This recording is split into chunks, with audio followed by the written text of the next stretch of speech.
pagi anak-anak. Selamat pagi, Bu. Bagaimana kabarnya? Sehat? Sehat, Bu. Baiklah, sebelum memasuki pelajaran, alangkah baiknya kita semua berdoa terlebih dahulu. Susi, silakan pimpin doanya. Sebelum belajar, mari kita berdoa dulu. Berdoa mulai.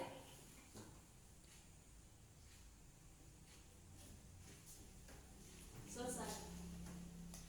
Kemarin kita belajar daring. Nah, pembelajaran daring itu sejalan dengan materi kita pada hari ini, yaitu tentang komunikasi dalam jaringan atau komunikasi online.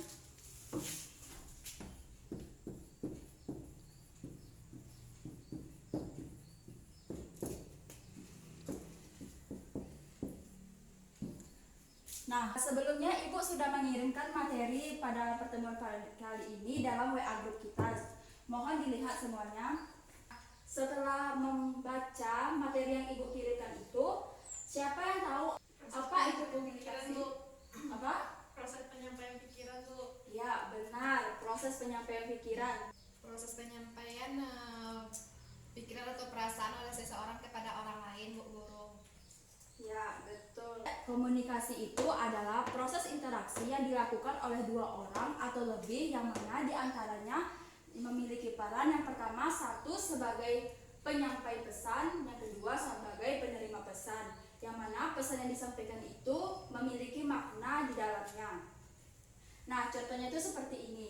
Misalnya Ibu berbicara kepada Ananda semua dan Ananda paham apa yang Ibu bicarakan. Atau sebaliknya, Ananda melakukan komunikasi atau berbicara kepada Ibu dan Ibu memahami apa yang Ananda maksudkan. Nah, dari proses tersebut itu sudah masuk dalam proses komunikasi. Nah, fungsi komunikasi yaitu ada 4. Yang pertama sebagai informasi. Jadi intinya itu komunikasi dilakukan yaitu untuk menyampaikan informasi kepada seseorang. Informasi itu disampaikan oleh sang pemberi pesan kepada sang penerima pesan.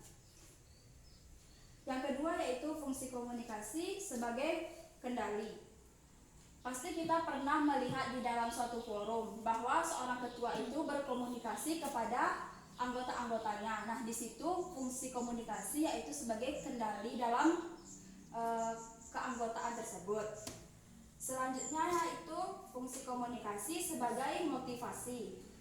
Sebagian dari kita pasti pernah memberikan motivasi kepada kawan kita, kan? Nah, di situ adalah fungsi dari komunikasi tersebut. Yang terakhir yaitu fungsi komunikasi sebagai pengungkap emosional.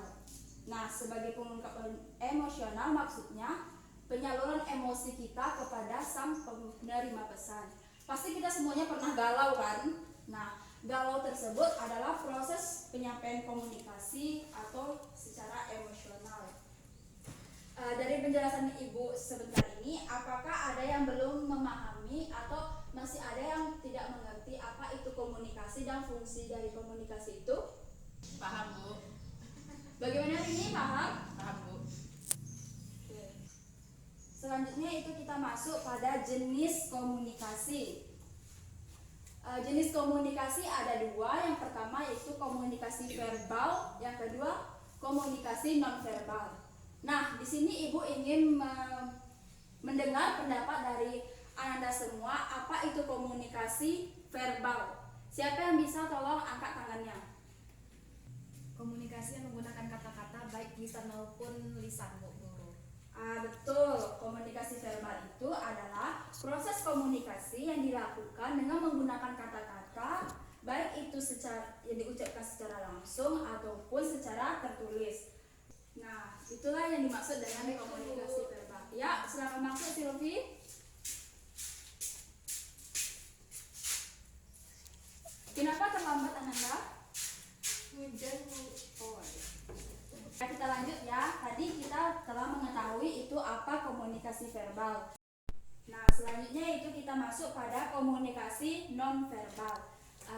Baiklah, siapa yang tahu apa itu komunikasi nonverbal?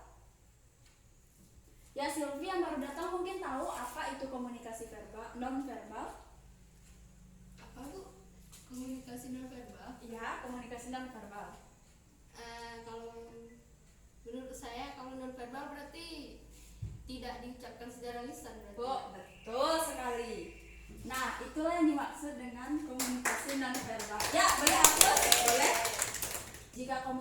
nonverbal yaitu komunikasi yang diungkapkan dengan kata-kata, baik melalui tulisan ataupun lisan maupun tulisan. Lain halnya dengan komunikasi nonverbal, yang mana komunikasi nonverbal ini tanpa adanya kata-kata, atau biasanya komunikasi yang menggunakan bahasa tubuh, bahasa gerak, atau gerak isyarat, bahkan gambar. Nah, itulah komunikasi nonverbal. Selanjutnya itu kita masuk pada komunikasi online atau komunikasi daring. Nah, setelah tadi kita panjang lebar membahas tentang komunikasi. Nah, siapa yang tahu itu apa komunikasi daring? Mungkin sudah dia terpikir di benak Anda semua apa itu komunikasi daring, karena kata-kata daring ini sudah sering kita temui di lingkungan sekitar kita. Ya, ini mungkin mengetahui apa itu komunikasi daring. Komunikasi daring adalah berkomunikasi dengan cara melalui internet. Ya, betul. Ada lagi yang mengetahui apa itu komunikasi daring? Susi mungkin atau Winda? Komunikasi yang terjadi di dunia semu. Ada yang menambahkan apa itu komunikasi daring? Komunikasi dan cara penyampaiannya melalui jaringan internet. Ya, betul. Semua yang Anda katakan tadi itu betul, bahwa komunikasi daring adalah cara berkomunikasi di mana penyampai dan penerima pesan dilakukan dengan atau melalui jaringan internet. Komunikasi ini biasanya dilakukan oleh dunia semu, apa yang kata Winda tadi, atau yang sering disebut dengan dunia maya. Nah, komunikasi daring ini ada keunggulannya dan juga ada kelemahannya. Yang pertama kita masuk pada keunggulan dari komunikasi daring. Nah, keunggulan dari komunikasi daring ini yang pertama yaitu dapat dilakukan di mana saja. Nah, misalnya kita misalnya di Padang. Nah, ingin melakukan komunikasi dengan orang yang ada di Aceh, bisa-bisa saja dilakukan pada zaman sekarang ini. Nah, yang kedua yaitu keuntungannya efisiensi biaya, menghemat biaya. Jika dulu kita melakukan komunikasi itu dengan surat, maka memerlukan biaya tambahan yang cukup mahal untuk mengirimkan surat kita, dan waktu yang digunakan itu pun juga lama. Nah, itu merujuk pada keunggulan yang ketiga, yaitu efisiensi waktu, yaitu penghematan waktu. Jika dulu kita berkomunikasi itu mungkin memerlukan waktu seminggu atau beberapa hari untuk proses timbal baliknya, lain halnya dengan sekarang, yaitu komunikasi bisa dilakukan detik ini juga dan sampai pada detik itu juga pada sang penerima pesan.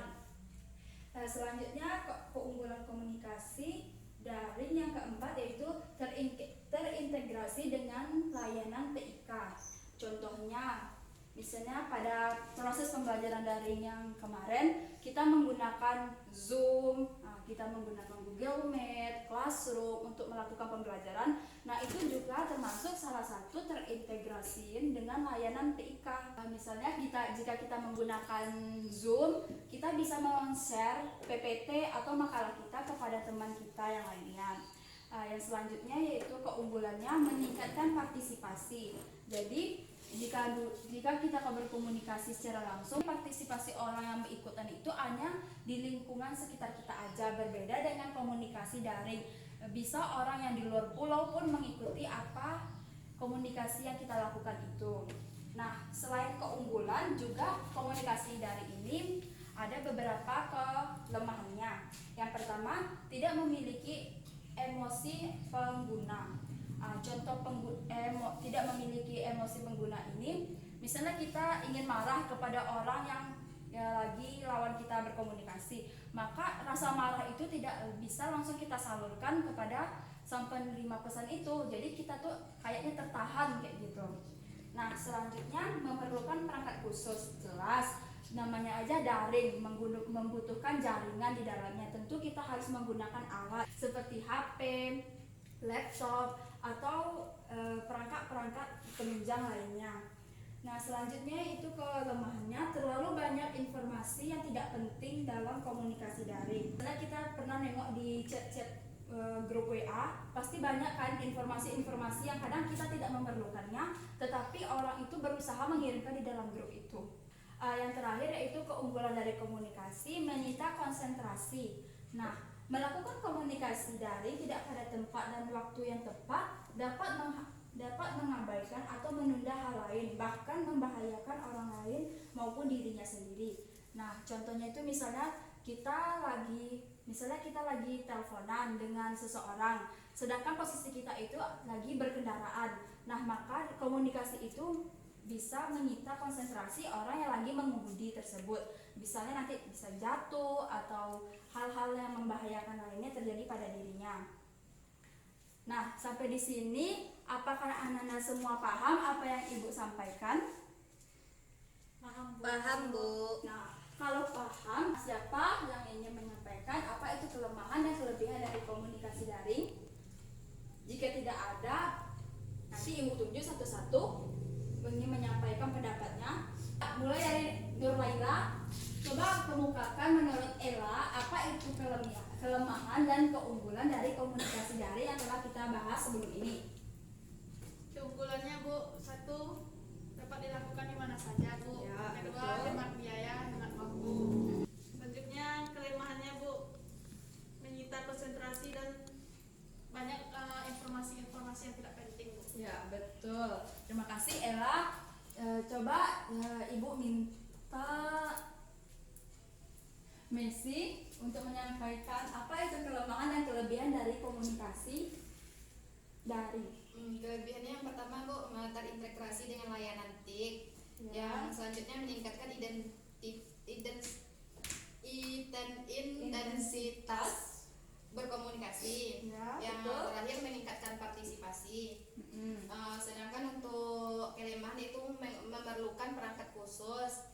Yang kedua terlalu banyak informasi yang tidak penting masuk ke dalam perangkat tersebut. Ya, betul. Nah, terima kasih kepada Ella dan Messi yang telah menyampaikan apa itu kelemahan dan kelebihan dari komunikasi daring. Ibu harap Anda semua memahami apa itu kelemahan kelebihan komunikasi daring, pengertian dari komunikasi daring, fungsi komunikasi, dan pengertian dari komunikasi yang telah kita pelajari sebelumnya. Nah, itulah materi pembelajaran kita pada pagi hari ini. Dari sepanjang penjelasan Ibu tadi, siapa yang bisa menyimpulkan atau apa yang Anda ketahui, apa yang Anda dapat dari pembelajaran kita pada hari ini? Ya, Rangkumannya yaitu komunikasi daring adalah proses penyampaian pikiran atau gagasan dari seseorang ke orang lain yang dilakukan melalui dunia maya. Nah, ya. Terima kasih kepada Binda. Aplaus dulu. Nah, sebelum pulang, Ibu ingin memberikan tugas. Tolong Anda kerjakan tugas-tugas yang sudah Ibu buatkan, yang sudah Ibu kirimkan di WA Group. Ada 2 tugas. Yang pertama tugas per kelompok, yang kedua tugas individu. Nah, karena kita di sini ada 6 orang yang hadir, maka satu kelompok itu terdiri dari 2 orang. Coba Ananda tunjuk siapa yang ingin menjadi partner kelompok Ananda untuk mengerjakan tugas kelompok yang Ibu berikan. Ya, Winda dengan Susi. Siapa lagi? Ella dengan Silvi dan Messi dengan ini. Oke. Nanti Ananda diskusikan ya tugas kelompok ini di rumah. Nah, selanjutnya jangan lupa mengerjakan tugas formatif atau tugas individunya di buku latihan. Dikumpul minggu besok ya. Ya, Oke, Bu. Cukup sekian pembelajaran kita pada pagi hari ini. Nah, sebelum pembelajaran ditutup, alangkah baiknya kita mengucapkan hamdalah terlebih dahulu. Alhamdulillahirabbil alamin. Nah, Ibu mohon maaf jika dalam penyampaian materi Ibu ada membuat kesalahan kepada Anda semua. Ibu akhiri dengan mengucapkan wabillahi taufiq wal hidayah. Wassalamualaikum warahmatullahi wabarakatuh. Waalaikumsalam warahmatullahi